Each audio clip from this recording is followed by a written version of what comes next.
Hello and welcome back. J.P.'s World of Wrestling. I am your man, J.P. Today we continue on with the Mattel Retros. Now, the last couple videos I did about these, the reviews were so-so, because those were both more modern wrestlers and I don't care as much about modern wrestling.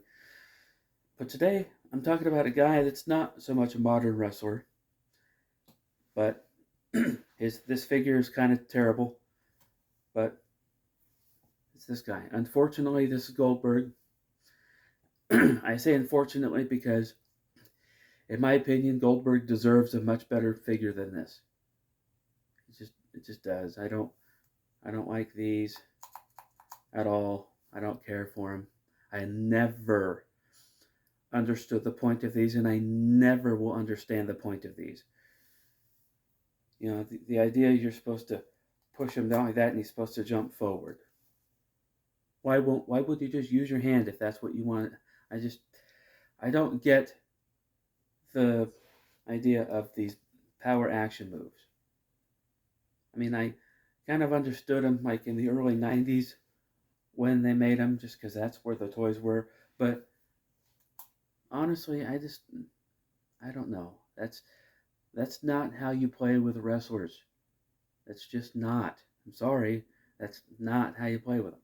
But I'll talk about Goldberg. Now, Goldberg was known for being a big WCW star. In fact, they took Goldberg and they put him on this huge, like, undefeated streak. He racked up, I think, 189 victories in a row. And the first match I saw of him was actually against, I think it was Jerry.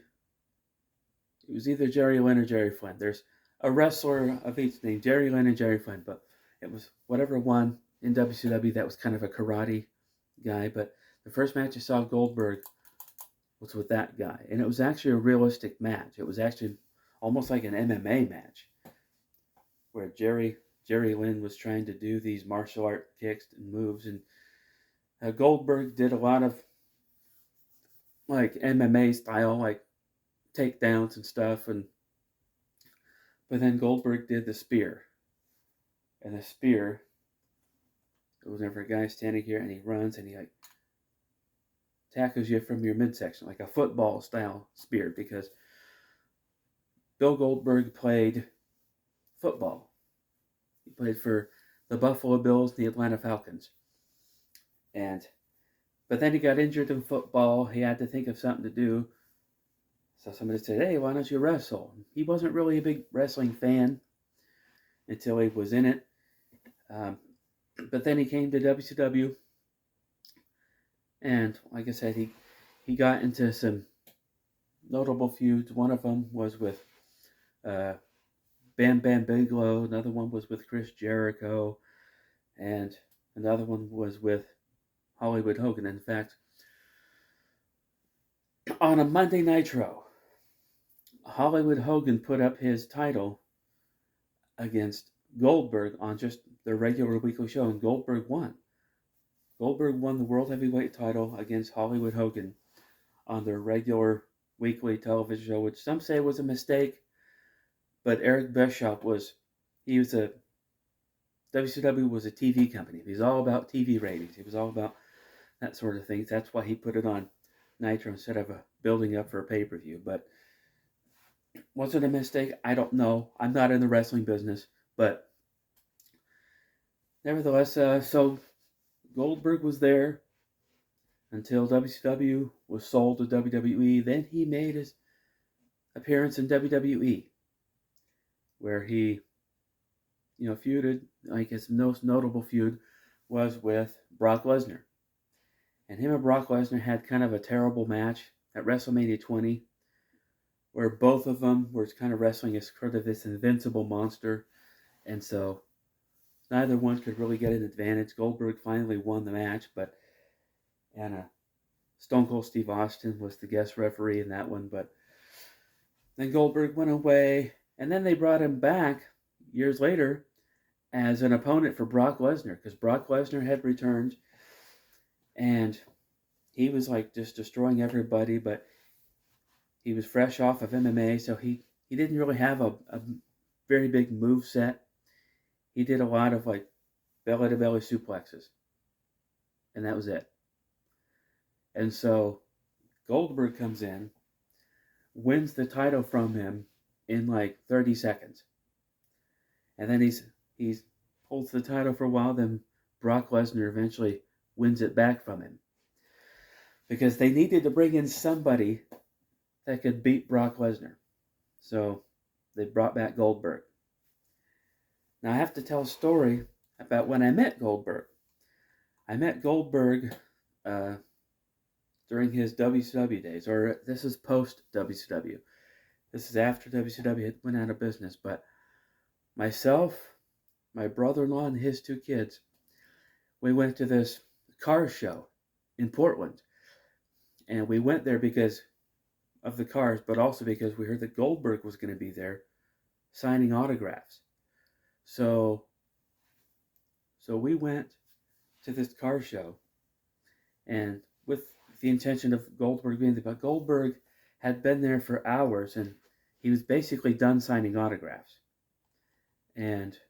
But because we got there late. But we get there, and then I spotted Goldberg going into the men's restroom. So we followed him in there. We actually went in there, followed Goldberg in there. And so then we talked to him a bit in the restroom. And he asked, so where have you guys been? I've been signing autographs for the past 4 hours. And so we were like, yeah, sorry, we were late. So he's like, that's okay. So he talked to us. And so we asked him, do you miss wrestling at all? And he said, well, I miss it for these guys, the kids. And he pointed to my nephews, and I go, so he signed autographs for us all, and somewhere I have a t-shirt that's autographed by Goldberg. You can't really see it because he used a black marker and the t-shirt is black, but nevertheless it's autographed by Goldberg. And I got to meet him, and he is a good guy in person. He's nice, and but I always liked Goldberg, even though he was really stiff with some guys because he wasn't really very well trained.